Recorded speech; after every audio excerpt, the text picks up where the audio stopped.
سب یاد آتے ہیں. تو دل تو چاہتا ہے کہ اب بھی یہ سب کچھ ان کو خیر بات کہہ کے اپنے علاقے میں جاؤں، لیکن چونکہ یہاں پہ فیملیز رہ رہی ہے، بچے رہ رہے ہیں، ساتھ ہیں، انہوں نے وہ تو نہیں دیکھا ہوتا جو ہم نے دیکھا تھا. اس لیے ہماری تو کوشش ہوتی ہے کہ کوئی اس طرح کا چانس بنے کہ ہم اپنے ملک میں جا کے اپنے بہن بھائیوں کے ساتھ رہیں، اپنے ملک کی خدمت وہاں پہ رہ کے کر سکیں. یادیں تو انسان کا کبھی پیچھا نہیں چھوڑتی. گاؤں کو مس کرتے ہیں؟ بالکل. میں اپنا کوٹ جیمل جو ہے اس کو کبھی مس نہیں کر سکتا، کیونکہ میں بازار میں گھومتا پھرتا تھا، ہر دکان پہ میرا آنا جانا تھا، ہر ایک کے ساتھ میری السلام علیکم تھی، ہر ایک کے ساتھ کھیلنا، خاص کر ڈرافٹ کھیلنا. یہ میرے جتنے بھی پرانے ساتھی ہوتے تھے ان کے ساتھ میرا یہ بہت اچھا ٹائم گزرا ہے، بہت اچھی لائف میری گزری ہے، جو بلکہ پوری لائف ہی اللہ تعالیٰ نے میرے لیے ایک بہت ہی خصوصی مجھ پہ کرم نوازی کی ہوئی ہے کہ مجھے دنیا میں کسی چیز کی کبھی کمی نہیں آئی. آپ کا تعلق آزاد کشمیر سے ہے، پاکستان سے ہے، وہاں کوئی سیاست کے ساتھ تعلق رہا؟ تو یہ میرے خیال میں سمجھتا ہوں کہ یہ میرے لیے بہت بڑی اعزاز کی بات ہے. 82-81 میں نے ڈگری کالج ممبر میں پریزیڈنٹ کا الیکشن بھی لڑا تھا، تو جس میں جو موسٹلی آج کل سیاسی لوگ ہیں انہوں نے مجھے کافی سپورٹ کی تھی. مرزا شفیق صاحب جو ہیں انہوں نے مجھے کافی اس وقت سپورٹ کی تھی. چودھری باقی جو میرے دوست کلاس فیلو ہیں آج ماشاءاللہ آزاد کشمیر کی اسمبلی میں بھی بیٹھے ہوئے ہیں، چیف سیکرٹری کے عہدے تک ہیں، مال افسر بنے ہوئے ہیں، ڈائریکٹر جنرل ہیلتھ میں میرے کلاس فیلو ہیں، میرے اچھے دوست ہیں. پروفیسر صاحبان جو ہے وہ میری بڑی خصوصی میری ان سے گفتگو رہتی تھی. تو میرا بڑا اچھا ایک جو ماضی ہے گزرا ہے وہ دوستوں کے ساتھ، ان کے ساتھ بھی دوستانہ ماحول رہا، چاہے وہ پرنسپل ہوں کالج کے یا پروفیسر ہوں یا ٹیچر ہوں، ہیڈ ماسٹر ہوں. تو مجھے بڑے اچھے طریقے سے وہ ملتے تھے، میرا ان سے بڑا اچھا تعلق تھا. کیا فنون لطیفہ سے بھی شغف رہا؟ دیکھیں جی، میں اتنا شوقین تو نہیں تھا یہ فنون لطیفہ سے، لیکن میرے ایک کزن ہے ڈاکٹر خالد محمود جو میرے خالو تھے، میرپور ایجوکیشن آفیسر مرزا صدیق صاحب ان کے بیٹے میرے وہ ڈاکٹر خالد ہیں، آج کل وہ دبئی میں. وہ چونکہ MBBS کے طالب علم تھے تو میں کالج میں پڑھتا تھا، تو انہوں نے ذرا میوزک سے بڑا لگاؤ تھا، تو میں بھی اس زمانے میں ان سے وہ کیسٹیں لاہور سے منگواتا تھا.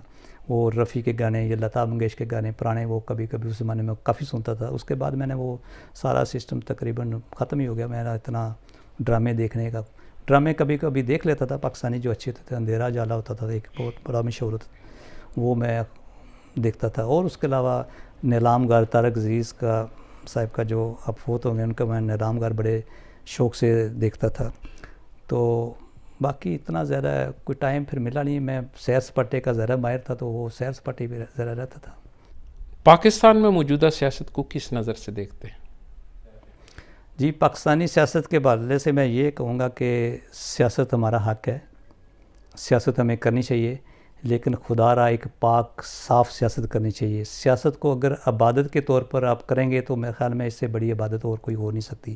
لیکن ہماری سیاست چونکہ اس طرح کی ہے نہیں ہے، وہاں پہ وہ سیاسی ماحول نہیں ہے جو یورپین کی سیاسی جماعتوں میں ہے. یہاں پہ اپنی کمیونٹی کے لیے سیاست کرتے ہیں، کمیونٹی کی بھلائی کے لیے، اچھے کاموں کے لیے سیاست کرتے ہیں. تو میں چاہتا ہوں کہ میرے جتنے بھی سیاسی رہنما ہیں وہ بھی اپنے پاکستان کے لیے اس طرح کا ماحول، اس طرح کے قانون سازی کریں کہ وہ عبادت سمجھ کے سیاست کو کریں. پاکستان میں یا آزاد کشمیر میں کوئی فیورٹ سیاسی شخصیت؟ یقیناً میں جس علاقے سے تعلق رکھتا ہوں، مرزا شفیق جرار صاحب جو ہیں وہ ہماری برادری کا سرمایہ ہیں. تو میں کافی ان کو پسند کرتا ہوں کیونکہ وہ ایک شریف فیملی سے ان کا تعلق ہے. اتنے امیر گھرانے سے یا اتنی بڑی فیملی سے انہوں نے اپنا جو نام مقام پیدا کیا ہے وہ محنت کر کے پیدا کیا ہے. تو ہمیں چاہیے کہ ان کی سپورٹ کی جائے. باقی بھی جو نوجوان نسل آ رہی ہے ان کو بھی سیاست میں حصہ لینا چاہیے، ان کو بھی اپنا نام مکان بنانا چاہیے. تو میں شفیق صاحب کو کافی پسند کرتا ہوں کہ ان کی حمایت کی جائے.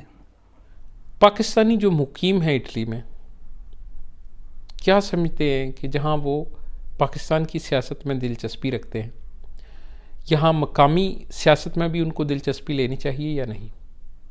میں اپنے پاکستانی بھائیوں سے یہ درخواست کروں گا کہ وہ جس ملک میں بھی رہ رہے ہیں، یورپ کے کسی بھی کنٹری میں رہ رہے ہیں، وہ مقامی سیاست میں، نیشنل سیاست میں ضرور حصہ لیں، اپنی پاکستانی سیاست میں بھی حصہ لیں، لیکن کوشش کریں کہ جس ملک میں رہ رہے ہیں وہاں پہ بڑھ چڑھ کے پاکستانی کے مسئلے مسائل حل کرنے کے لیے سیاسی جماعتوں سے ضرور وابستہ ہوں.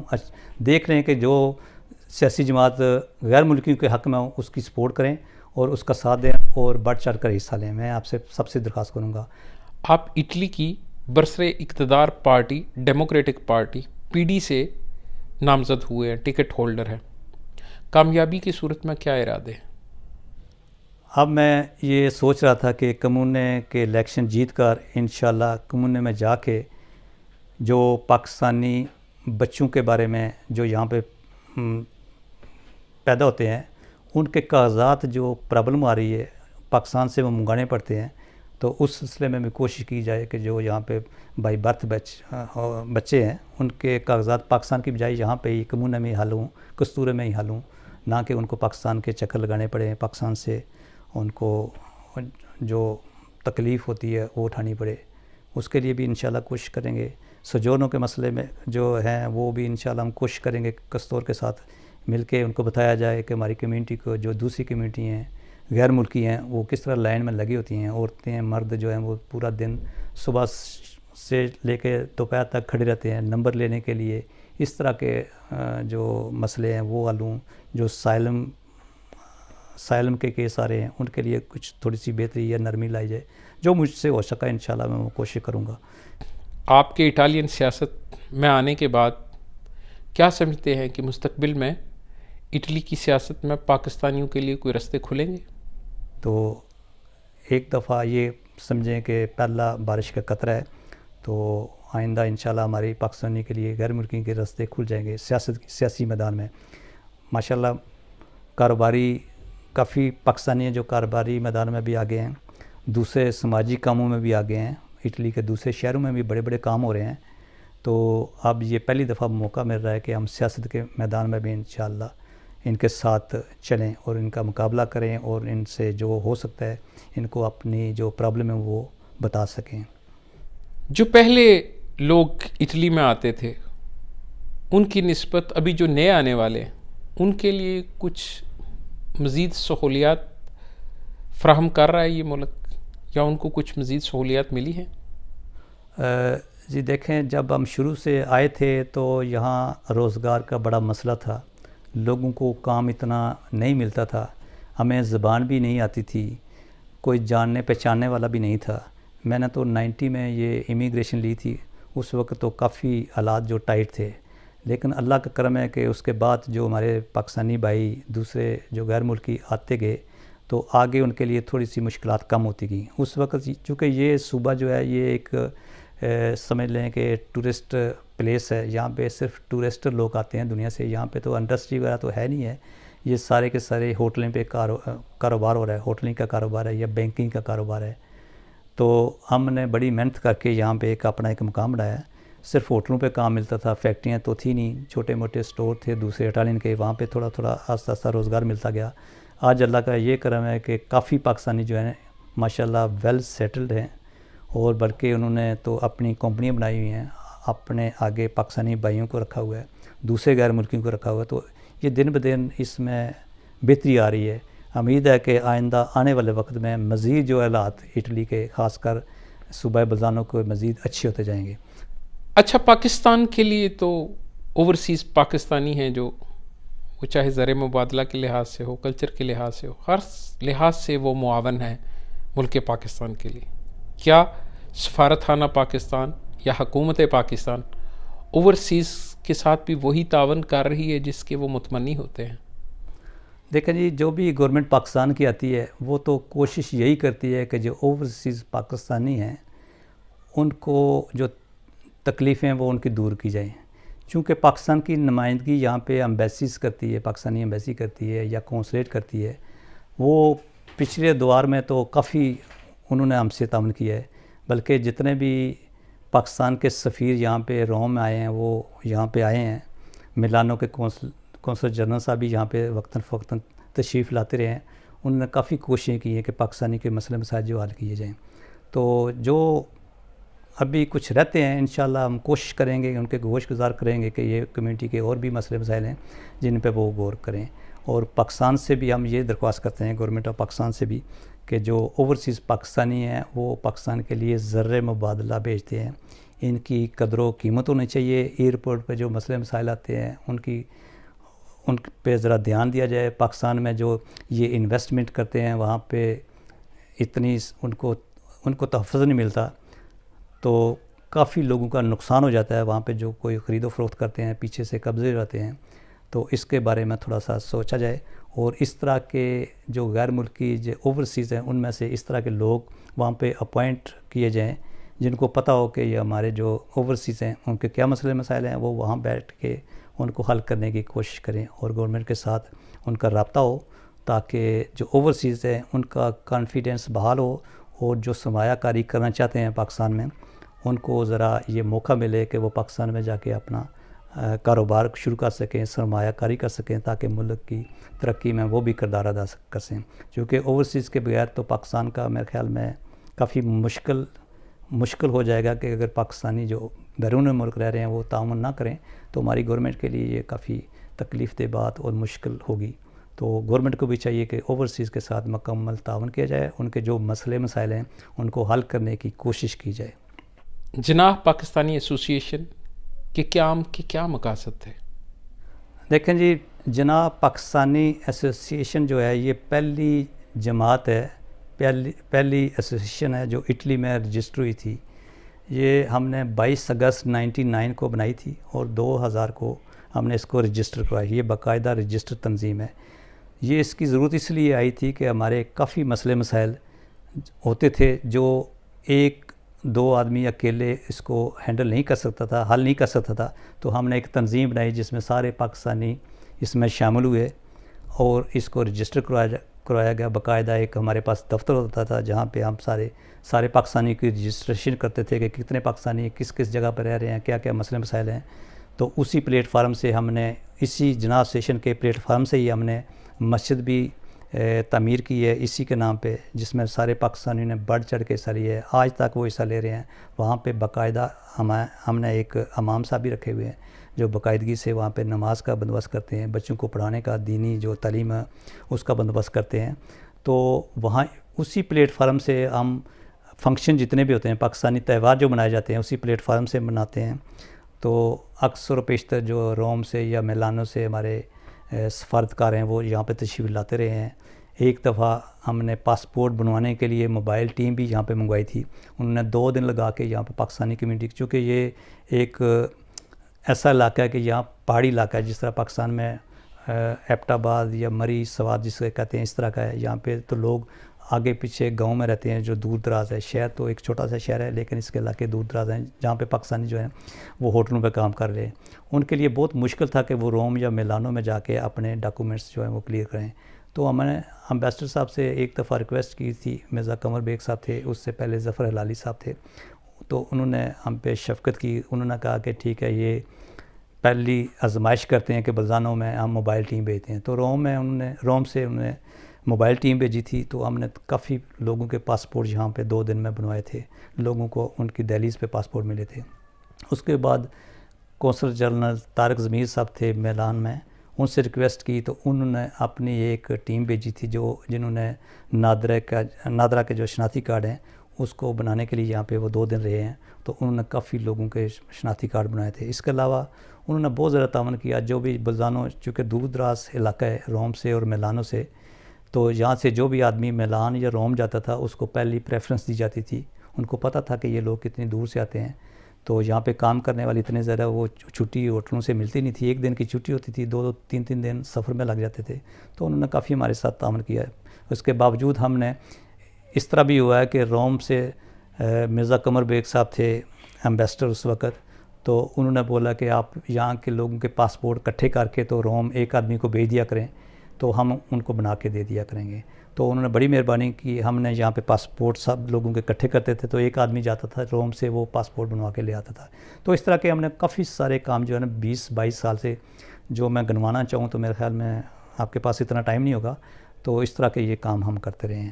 تو اسی کا صلہ ہے, اسی کی وجہ سے یہاں کی جو پارٹی ہیں وہ بھی دیکھتی ہیں کہ کون سے آدمی, کون سی تنظیم جو ہے وہ سوشل کام کر رہی ہے اپنی کمیونٹی میں جس کا اپنا نام ہے یا غیر ملکی میں ان کا نام ہے. تو پاکستانی کمیونٹی یہاں پہ سر فہرست ہے جس کا گورنمنٹ لیول پہ بھی یہاں اچھا نام, خاصا نام ہے. تو اس کا یہ نام بنانے کے لیے ہمیں کافی محنت کرنی پڑی ہے. تو آج اللہ کا شکر ہے کہ ہمیں انہوں نے اس کا ایوارڈ بھی دیا ہے اور مجھے انہوں نے پارٹی کا ٹکٹ دے کے تو امیدوار بھی بنایا ہے. تو انشاءاللہ کامیابی ہماری ہوگی. تو آئندہ بھی انشاءاللہ اس طرح کے جو کام موقع ملا تو انشاءاللہ ہم کام کرتے رہیں گے. پروگرام شان پاکستان کے لیے کیا کہیں گے؟ جی بہت خوشی ہوئی ہے کہ یہ سن کے کہ آپ ماشاءاللہ پاکستانی کمیونٹی کے لیے جو دیار غیر میں بس رہے ہیں ان کے لیے اپنے شان پاکستان ایک پروگرام شروع کر رہے ہیں. تو یہ بہت اچھا پروگرام ہے. اس میں پاکستانی کمیونٹی جو دیار غیر میں رہ رہی ہے اس کے لیے آپ پروگرام کر رہے ہیں. تو میں اس کو اپریشیٹ کرتا ہوں اور ہمیں چاہیے کہ بڑھ چڑھ کے اس میں حصہ لیں اور جو آپ کی خدمات ہیں اس کو ہم خراج تحسین پیش کرتے ہیں.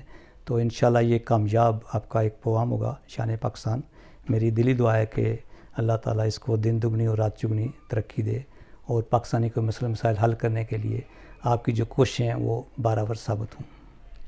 پرویز جلال صاحب آپ کا بے حد شکریہ. ناظرین اسی طرح شان پاکستان میں جو حقیقت میں پاکستان کی شان ہے اوورسیز پاکستانی وہی شان پاکستان ہے. سو اس پروگرام کو دیکھیے اور آنے والے پروگرامز میں بھی آپ کے بہت ہی دل دادا ہر دل عزیز وہ شخصیات جو کہ پاکستان سے دور پردیس میں اپنے ملک کے لیے اپنے لوگوں کے لیے ہر وقت اس کوشش میں ہوتے ہیں کہ پاکستان کا ایک برائٹ فیوچر ہے جو اس کے لیے وہ اپنا ایک کردار ادا کر سکیں. سو دیکھتے رہیے شان پاکستان. شان پاکستان اوورسیز پاکستانی. شان پاکستان اوورسیز پاکستانیز.